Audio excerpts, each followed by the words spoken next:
Os vikings foram um povo que habitava o norte da Europa, na Escandinávia, em um período conhecido como Era Viking, o qual abrangia do século 8 ao século 11.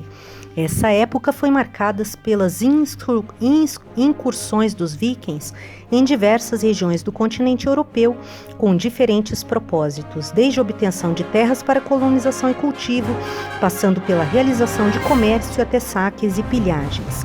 Características dos vikings. A existência dos vikings resumiu-se a um período cronológico conhecido como Era Viking, que se iniciou em 793 com o ataque viking ao mosteiro de Lindisfarne. Esse evento propiciou o período das navegações desse povo pela Europa. O término da Era Viking ocorreu em 1066, quando os normandos vikings que haviam se estabelecido na Normandia, atacaram e conquistaram a Inglaterra sob a liderança de Guilherme o Conquistador. Segundo o historiador Johnny Langer, o termo viking é originário do nórdico antigo vikir, vikinger, que era utilizado para referir-se a mercenários e piratas. Contudo, essa não era uma expressão utilizada pelos vikings para referirem-se a si mesmos como povo, e seu uso em referências aos nórdicos desse período somente foi popularizado na Europa e pelos europeus a partir do século XVIII.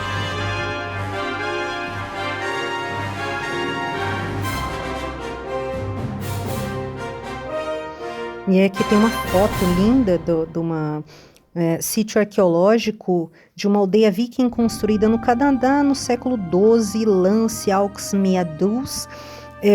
As casas elas são completamente, e aí descrevendo isso aqui vocês vão entender um pouco do que a gente leu nesse capítulo, né? A casa aqui completamente coberta, elas parecem pequenas montanhas, assim, você só vê tipo umas chaminézinhas em cima, um espaço para entrada de ar em cima e a porta. No mais é como se tivesse colocado grama, dando a volta na casa inteira. Elas são todas cobertas de grama, em cima, embaixo, nas laterais, etc. Só vê algumas entradinhas de ar, janela e porta. Os vikings habitavam a princípio as regiões que correspondem à atual Escandinávia, Noruega, Suécia e Dinamarca. No entanto, com o domínio das técnicas de navegação, os vikings espalharam-se por diversos locais como leste europeu, atual Rússia e Ucrânia, Normandia, Britânia, atual Inglaterra, Escócia, Islândia, Groenlândia e por volta do ano 1000 alcançaram a América do Norte, que é o atual Canadá. Os historiadores especulam que a causa das expedições dos escandinavos fosse o crescimento populacional da região, o que teria gerado falta de alimentos e iniciado um processo de disputa e procura por melhores terras. Além disso, disputas pelo poder e o desejo de promover a expansão comercial foram levantados pelos historiadores como outros motivos que nos ajudam a entender essas expedições marítimas dos vikings. Sociedade e religião. A sociedade viking era caracterizada por sua hierarquização, ou seja, sua divisão social em classes sociais muito bem definidas. Apesar das divisões existentes, todos os homens, livres e com isso inclui ricos e pobres, tinham direitos de cidadãos e, portanto, podiam participar das tomadas de decisões nas assembleias. O topo da hierarquia social dos vikings era ocupado pelo rei, chefe militar e religioso do território que controlava. A centralização do poder aconteceu ao longo da Era Viking na Escandinávia e contribuiu para o fortalecimento da posição dos reis. O seu poder era hereditário, mas essa hereditariedade não era necessariamente de pai para filho. Nessa hierarquia, abaixo dos reis estavam os nobres, popularmente conhecidos como jarls. Eles eram possuidores de grande riqueza e vasta quantidade de propriedades e possuíam um poderio militar considerável. Em determinados locais da Escandinávia, o poder dos jarls era tão grande que rivalizava com o poder real. Em uma posição abaixo dos nobres estavam os nórdicos livres, que basicamente eram todo escandinavo que não fosse nobre e nem escravo. Esse era o maior grupo da sociedade viking e era composto por camponeses, pescadores, comerciantes, artesãos e etc. Por fim, os escravos eram a base da sociedade viking. Considerados propriedades dos cidadãos, os escravos poderiam ser criminosos condenados, pessoas endividadas ou estrangeiros, que eram os que eram feitos escravos. A religião dos vikings não possui um termo específico que a nomeie. Portanto, os historiadores utilizam a expressão paganismo nórdico, né, que vem da expansão do cristianismo, fazendo um contraponto. A religião dos nórdicos possuía elementos de xamanismo, que é a prática religiosa que possui magia e transe como elementos. Era formada pela crença em diferentes deuses, isto é, era politeísta. Dos principais deuses nos quais os nórdicos acreditavam, destacavam-se Odin e Thor.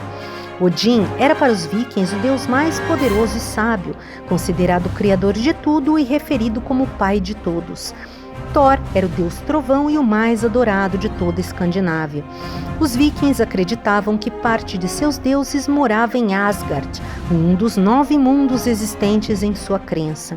Esses 9 mundos, segundo essa crença, estavam interligados entre si a partir de Yggdrasil, o feixe da vida, que é a árvore lá, né? A conexão de Midgard, terra do meio, mundo dos humanos, com Asgard, morada de parte dos deuses, acontecia pela Bifrost, a ponte arco-íris protegida pelo deus Heimdall. Os nórdicos acreditavam ainda que o universo teria um final catastrófico, conhecido como Ragnarok, no qual os deuses antigos morreriam e o universo surgiria em seguida. Essa concepção, no entanto, é questionada em relação à sua veracidade pelos historiadores, pois afirma-se seria baseada no cristianismo e, portanto, não possuía base real na religiosidade nórdica. Os vikings sofreram um intenso processo de cristianização a partir do século X. E aqui eu trago o questionamento para abrir expansão, porque essa questão, né, ele fala assim porque normalmente, por vezes, alguns historiadores estão bem ali presos no seu dogma pessoal, né, e que o cristianismo tem toda essa história de expansão, dominação, etc., mas que essa ideia catastrófica estaria também dentro de uma ideia apocalíptica, só que ela muda meio que de versão, de intenção, de processo, né.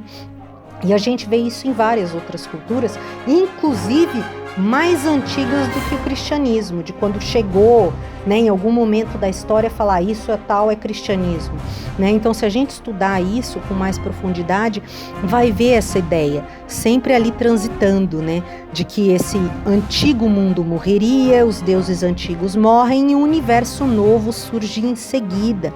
E isso dá para considerar pelas histórias também mitológicas que a gente vê ali, que pode também estar dentro desse processo de construção do pensamento de crescimento, dentro mesmo que inconsciente, né, permitindo essas mudanças, essa verdade que é o universo ser uma coisa mutante, que essa grande inteligência ela está numa mutação contínua e ininterrupta a todo momento, né, que vem do movimento do ar lá que ele falou. Então seria meio que essa a base, né, que teria essa mudança de universo, essa criação de um novo mundo, né? Mas não que necessariamente isso seja uma coisa ao literal e também não que não possa ser dependendo do tempo que isso venha levar. Então fica a cargo de cada um se permitir ser mais aberto ou menos para perceber quantas coisas dá para se abstrair desse ponto. E vamos agora para o próximo capítulo, o herói como profeta, Maomé, Islã.